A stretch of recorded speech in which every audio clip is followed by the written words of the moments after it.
آپ سے یہ بات کہی جاتی ہے کہ آپ اداروں کا تعاون کریں، مدرسوں کا تعاون کریں، تعلیم کے میدان میں آپ مدد کریں، تو بہت سے لوگوں کے ذہن کے اندر یہ بات آتی ہے کہ آخر مدارس اور مکاتب کے تعاون کے لیے یہ علماء کرام بات کرتے ہیں۔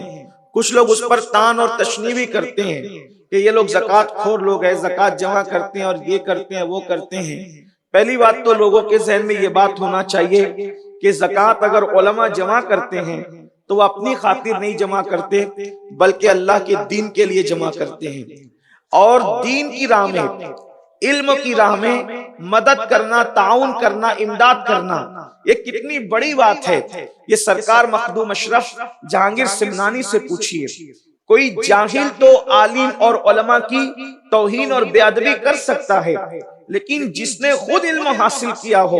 جو خود قرآن مقدسہ کو 7 قرأتوں سے پڑھنا جانتا ہو، سرکار مخدوم اشرف جہانگیر سمنانی رضی اللہ تعالیٰ قرآن مقدسہ کو 7 قرأت سے پڑھنا جانتے تھے، اور صرف پڑھنا ہی نہیں جانتے تھے بلکہ اللہ نے آپ کو اس میں ید طولہ عطا فرمایا تھا۔ علم کی وہ بات ہے، پہلے ہمارے بزرگوں نے علم حاصل کیا، اس کے بعد انہوں نے تصوف کی وادیوں کے اندر قدم رکھا۔ علم کی بڑی اہمیت ہے، بلکہ ایک بات سرکار مخدوم کا ملفوظ پڑھنے سے پہلے عرض کروں کہ اسلام یہ ایک مقدس دین اور مذہب ہے جس نے کالے اور گورے کا فرق ختم کیا، جس نے سیاہ اور سفید کا فرق ختم کیا، جس نے عربی اور عجمی کا فرق ختم کیا، جس نے مکی اور عجمی کا فرق ختم کیا۔ خطبہ حجۃ الوداع میں اللہ کے رسول صلی اللہ علیہ وآلہ وسلم نے فرمایا، کسی کالے کو کسی گورے پر کوئی فضیلت نہیں ہے کالا گورا ہونے کے اعتبار سے، کسی عربی کو کسی عجمی پر کوئی فضیلت نہیں، کسی عجمی کو کسی عربی پر کوئی فضیلت نہیں۔ وہ مذہب جس نے شاہ و گدا کا فرق مٹایا، وہ مذہب جس نے غلام اور آقا کو ایک صف میں لا کر کھڑا کر دیا۔ اقبال کہتے ہیں اللہ اکبر، ایک ہی صف میں کھڑے ہو گئے محمود و ایاز، نہ کوئی بندہ رہا نہ کوئی بندہ نواز۔ جس مذہب نے محمود و ایاز کو ایک صف میں کھڑا کیا وہ مذہب اسلام ہے۔ جس مذہب نے غسان کے بادشاہ سے ایک شہری کا حق لینے کے لیے اللہ اکبر اس کو مہلت نہ دی وہ مذہب اسلام ہے۔ اسلام تفریق ختم کرنے آیا ہے، اسلام فرق مٹانے آیا ہے، لیکن جو مذہب فرق مٹانے کی بات کرتا ہے وہی مذہب اب جب فرق کرنے کی بات آتی ہے تو نسب کی بنیاد میں فرق نہیں کرتا، رنگ کی بنیاد میں فرق نہیں کرتا، دولت کی بنیاد میں فرق نہیں کرتا، بلکہ فرق کرتا ہے تو علم کی بنیاد میں کرتا ہے۔ اور قرآن کہتا ہے قل هل يستوي الذين يعلمون والذين لا يعلمون، اے محبوب آپ فرما دیجئے کہ علم والے اور بغیر علم والے دونوں برابر نہیں ہو سکتے۔ اسلام نے فرق کیا، علم والوں کو چھانٹ دیا، ان پڑھوں کو چھانٹ دیا، جاننے والے اور نہ جاننے والوں میں تفریق کر دی۔ علم کی یہ اہمیت ہے، کالے گورے کی بنیاد میں فرق نہیں کیا، عربی عجمی کی بنیاد میں فرق نہیں کیا، بلکہ علم والے، جاننے والے اور نہ جاننے والوں میں فرق کیا۔ تو اب مخدوم صاحب رحمت اللہ علیہ قرآن مقدس کی ایک آیت کی تفسیر بیان کرتے ہیں، جو لوگ اپنے ماں باپ کے ایصال ثواب کے لیے، جو لوگ اپنے مرحومین کے ایصال ثواب کے لیے مدرسوں میں پیسے لگاتے ہیں، ان کو اندازہ ہونا چاہیے کہ وہ کس راہ پر پیسہ لگا رہے ہیں۔ اللہ اکبر، آپ جہاں دیں، جتنا دیں، آپ کا اپنا ذوق ہے۔ آپ چاہے اونچے مینار بنوانے کے لیے، اونچے گنبد تعمیر کرنے کے لیے، کسی اور چیز کے لیے دیں، یا پھر آپ اچھے انسان بنانے کے لیے اور علم کی راہ میں دیں۔ مخدوم صاحب رحمت اللہ علیہ قرآن مقدس کی سورۃ النبا کی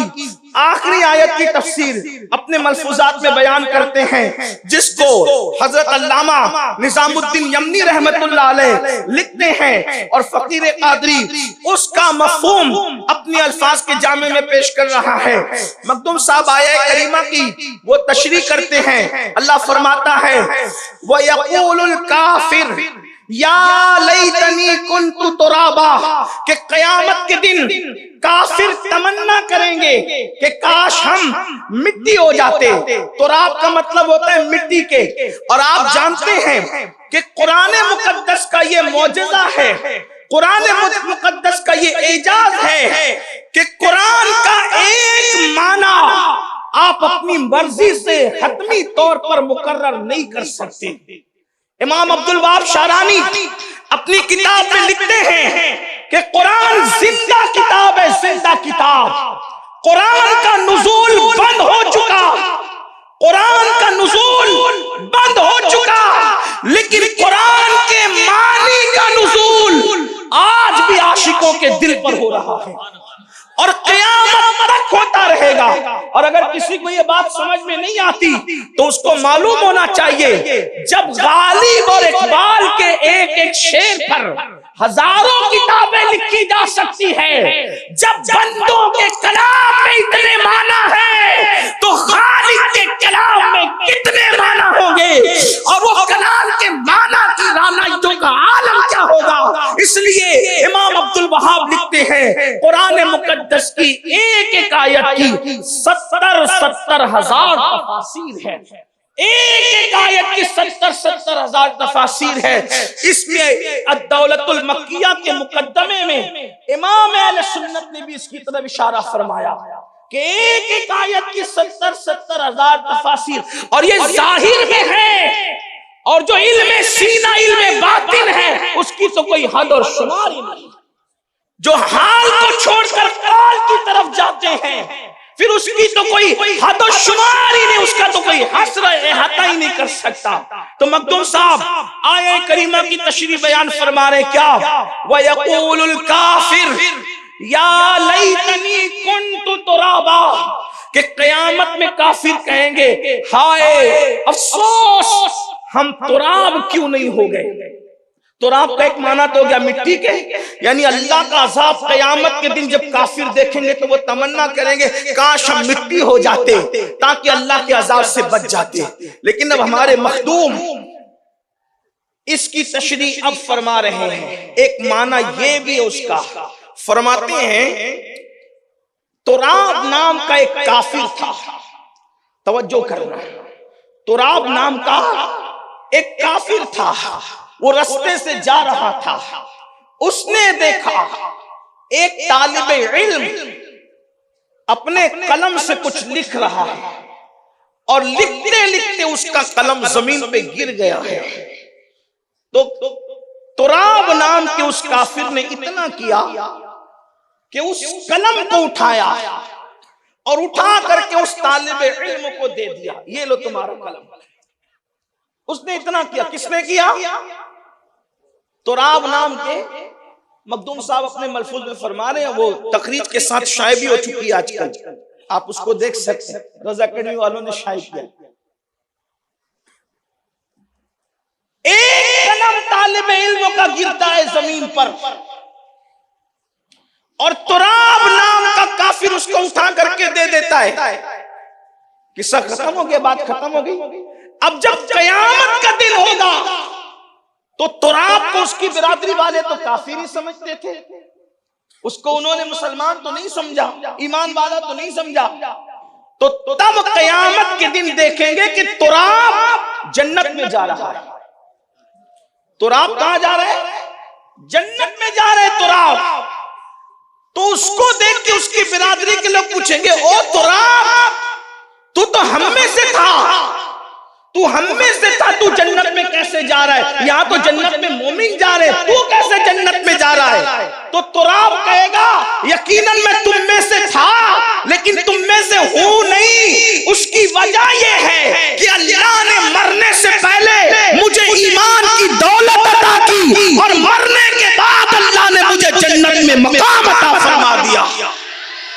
تو وہ تراب سے پوچھیں گے تراب مرنے سے پہلے تجھے ایمان کیسے ملا، کیوں ملا، اور مرنے کے بعد جنت کیسے ملی؟ تو تراب کہے گا کہ میں نے ایک طالب علم کو جو علم دین حاصل کرنے والا تھا اس کا قلم اٹھا کر کے اس کو دے دیا، اس کا قلم اٹھا کر اس کو دینے کی برکت ہے، صرف اتنا ہی عمل اللہ کو پسند آ گیا اور اس کے صدقے میں اللہ نے مجھے ایمان کی دولت عطا کی اور مرنے کے بعد جنت عطا کی۔ ذرا توجہ تو کرو، تراب نے اپنی کمائی سے قلم خرید کر نہیں دیا تھا، اپنی جیب سے قلم خرید کر نہیں دیا تھا، اپنے گھر کا قلم لا کر نہیں دیا تھا، وہ اس قلم کا مالک نہیں تھا، صرف طالب علم کا گرا ہوا قلم اس نے اٹھا کر دے کر طالب علم کی اتنی مدد کر دی، صرف قلم اٹھا کر کے دینے پر مرنے سے پہلے ایمان دے دیا گیا اور موت کے بعد جنت عطا کر دی گئی۔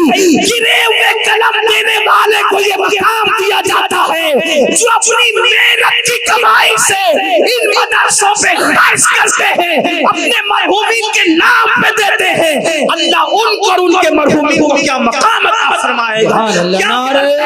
تکبیر، نعرہ رسالت، علماء اہل سنت، سید امین القادری صاحب قبلہ۔ اس لیے ہمیں کوشش کرنی چاہیے کہ جہاں علم کا کام ہو رہا ہے ہم وہاں پر اپنا حصہ لگائیں اور اس میں مدد کریں، تعاون کریں۔ اس کی وجہ یہ، بلکہ یہاں تک فرمایا گیا کہ جس بستی میں قرآن کی تلاوت ہوتی ہے اس بستی سے عذاب اٹھا لیا جاتا ہے۔